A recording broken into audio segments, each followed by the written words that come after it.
Assalamualaikum warahmatullahi taala wabarakatuh. Okay, hari ini kumpulan kami yang terdiri daripada saya, Nur Batrisha, Nurul Ain Fasihah, Nur Ardini dan juga Wan Faris Hazim akan menemubual seorang rakan kita yang berbangsa Iban, dan kami memilih tema kematian bagi proses temubual kali ini. Dengan ini, saya menjemput beliau untuk masuk bersama-sama kami di dalam Google Meet ini. Hai, salam sejahtera Cik. Terima kasih sudi luangkan masa bersama kami pada hari ini. Sejahtera semua, dan saya ingin ucapkan terima kasih juga kerana sudi meluangkan masa untuk menemu ramah saya lah dalam tugasan kumpulan anda. Sama-sama. Okey, saya nak tanya, siapa nama Nuan Cik? Nama aku Casey Nawi Anak Cliff. Ulih ngangau aku Casey Tauka Nawi. Casey-nya ialah nama hari bangsa Kristian ataupun nama orang putih diberi apa indai ke aku. Apa indai tauka ibu bapa. Nanti Nawi sikit nama iban aku pun.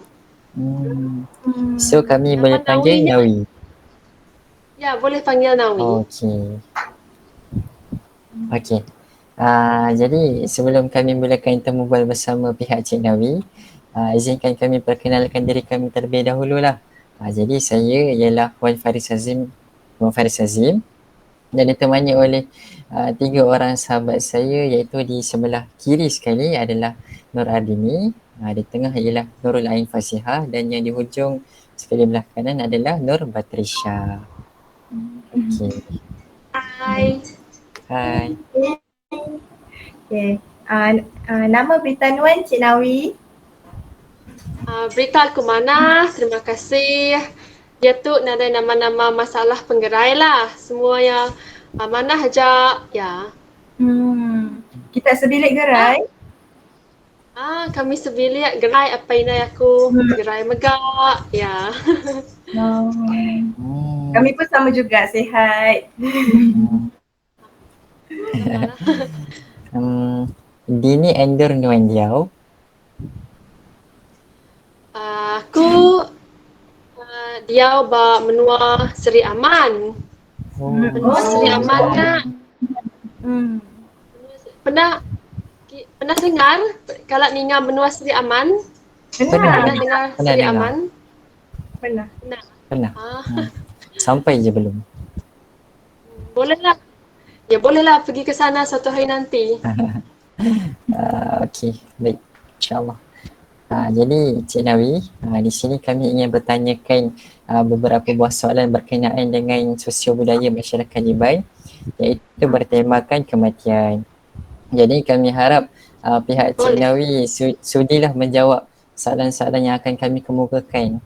Jadi soalan pertama ialah, adakah masyarakat Iban pada masa kini masih lagi mengamalkan tradisi kematian ataupun sudah berubah ke arah kaedah yang lebih moden? Okey, jadi untuk menjawab soalan yang pertama ini, masyarakat Iban sekarang ini mereka lebih ke arah kemodenan lah, lebih menggunakan cara yang moden dari agama Kristian. Namun masih ada juga beberapa masyarakat Iban yang mengamalkan beberapa tradisi tradisional Iban. Tapi itu peratusannya sangat sedikit lah buat masa ini. Ya.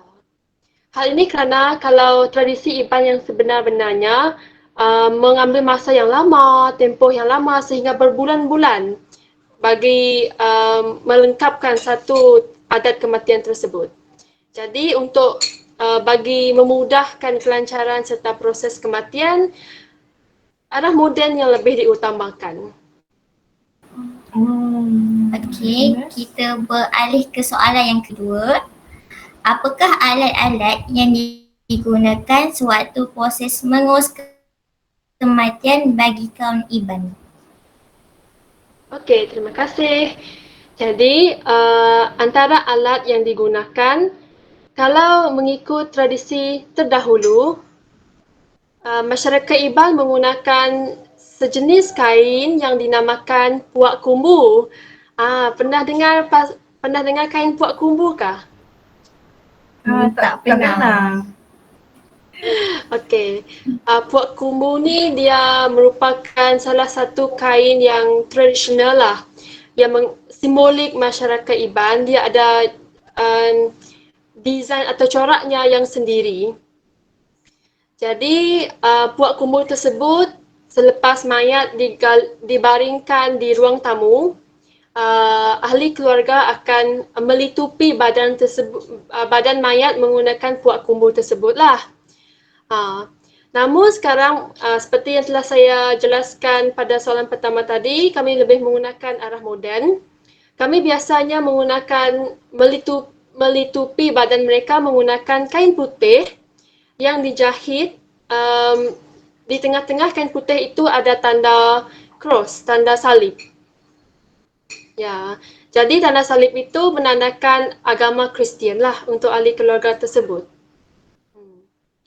Selain daripada kain putih untuk zaman moden kini, kami juga ada menyediakan atau menyimpan meletak barang perhiasan si mayat tersebut berdekatanlah dengan mayat tersebut.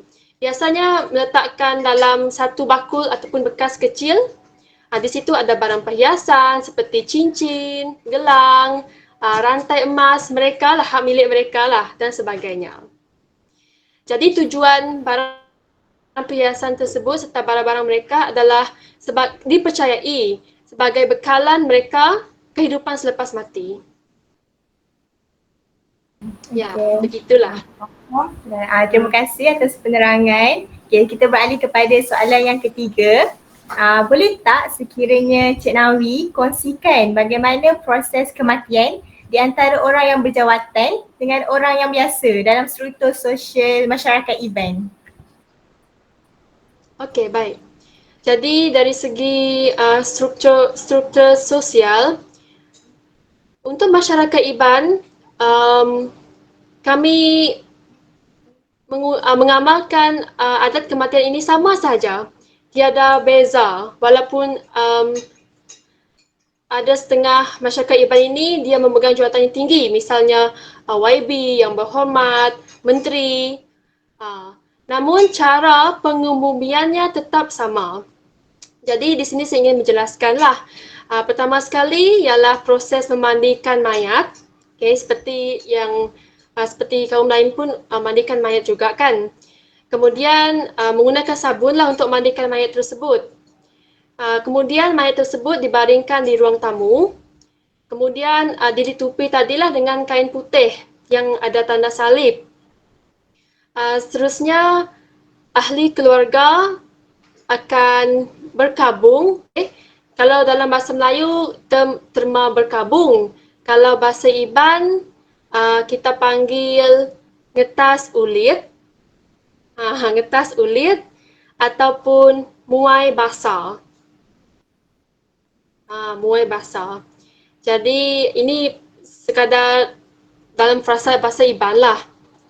Kemudian setelah tempoh 4 hari tersebut, iaitu pada hari keempat ataupun hari terakhir, maka komuniti masyarakat kampung akan bekerjasamalah seawal 7 hingga ataupun 8 pagi. Mereka akan pada awal pagi mayat tersebut diletakkan di dalam keranda. Keranda telah siap-siaplah di dalam rumah tersebut. Okey, mayat diletakkan di dalam keranda, kemudian proses penggalian kubur diteruskan secepat yang mungkin pada awal pagi. Biasanya kami akan semua proses itu akan akan tamat seawal mungkin lah, sebab kita tak nak cuaca panas kan.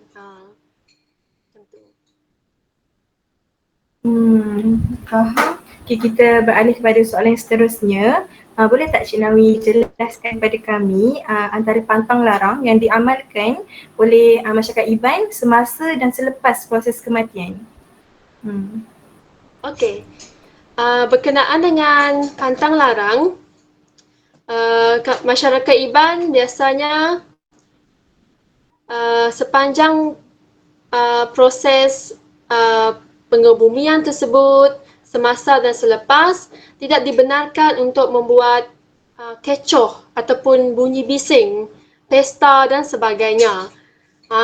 Jadi jiran-jiran mereka fahamlah. Oh, ini keluarga mereka sedang dalam keadaan sedang berkabung. Jadi dalam tempoh masa 1 minggu ataupun uh, kita panggil sebagai sengai kalau dalam bahasa Iban, sengai. Dalam proses sengai itu tidak boleh buat bising lah. Jadi tujuan dia untuk menghormati ahli keluarga tersebut. Kemudian kalau mengikut adat Iban dahulu, biasanya ahli keluarga mereka tidak dibenarkan ke kebun. Ke kebun. Maksudnya luangkan masa sahajalah di rumah. Macam tu. Okey. Adakah menjawab pertanyaan? Sangat-sangat menjawab, Cik Nawi. Okey. Kita beralih kepada Okey. soalan seterusnya ya. Okey, soalan terakhir daripada pihak kami ialah bagi kaum Melayu, antara adat resam yang masih kami amalkan adalah menyiram pusara, mengadakan majlis tahlil dan juga menabur bunga. Jadi soalan kami ialah bagaimana pula dengan adat resam yang diamalkan oleh kaum Iban mengikut tradisi kematian turun-temurun daripada nenek moyang anda? Itu soalan kami. Okey. Jadi seperti yang telah dinyatakan, sekarang ni kebanyakan masyarakat Iban penganut agama Kristian. Jadi kebanyakan adat Iban tidak diguna pakai lagi. Cuma saya ingin kongsikan serba sedikitlah antara adat Iban yang masih diamalkan. Salah satunya ngetas ulit tadi, ngetas ulit ataupun berkabung, yang mana biasanya dalam 1 minggu lah. Jadi dalam masa 1 minggu tu tidak boleh buat bising, tidak boleh buat sukaria, tidak boleh berpesta lah ahli keluarga tersebut.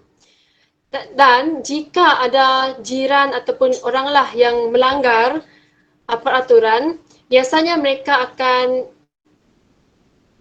dihukum oleh ketua kampung. Ya, namun hukuman tersebut bergantunglah kepada ketua kampung. Biasanya dalam bentuk wang ringgit lah, tapi tidaklah besar sangat jumlah dia. Mungkin dalam RM20 macam itu. Dia bergantung dengan ketua kampung tersebut. Itu yang pertama. Kemudian yang kedua, jika isteri tersebut kematian suaminya, maka isteri itu banyaklah juga pantang larang dia. Misalnya dia, kalau adat dahulu dia tidak gunting rambut selama berbulan lamanya. Ya, mengikut apa yang telah saya bacalah dalam berbulan-bulan lamanya. Namun sekarang ini tidak lagi lah sebab kita zaman moden dan sekarang ni kita bekerja setiap hari. Jadi kita gunting rambut lah. Itu antara adat yang tidak digunakan lagi lah pada zaman sekarang. Baiklah. Seterusnya, kalau adat zaman dahulu ada juga dikenali sebagai pantun yang dinamakan sebagai leka sabak. Ya, leka sabak.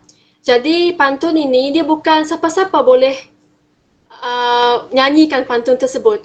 Dia orang yang khas, yang arif dalam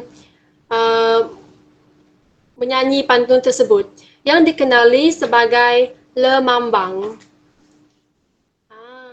Ada yang pernah dengar lemambang tak di sini? Lemambang tak pernah lagi. Tak pernah lagi. Jadi lemambang ni, kalau ni zaman dahulu lah, adat yang zaman dahulu, lemambang dia akan nyanyikan pantun leka sabak 1 hari tak berhenti kecuali untuk makan dan minum sahaja. Ya, jadi sangat memenatkan kan? Kita pun dapat bayangkan sangat penat. Macam itulah. Sekarang ni zaman dah moden, tak ada lagi lekas sabak lemambang tersebut. Yang ada pun rakan-rakan yang datang untuk melihat Cimayat, mereka cuma menyanyi pantun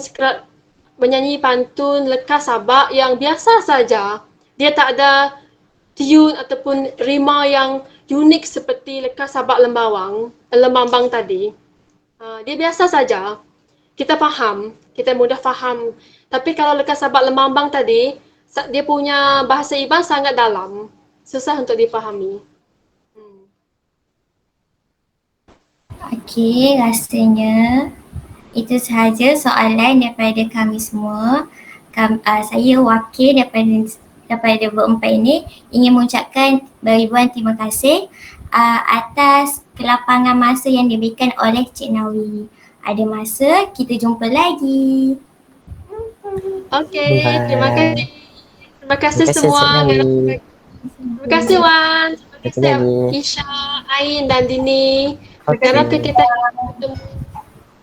Jumpa. Okay. Harap baik, Cik Nawi. Terima kasih Cik Nawi. Terima kasih Cik Nawi. Terima kasih Megah.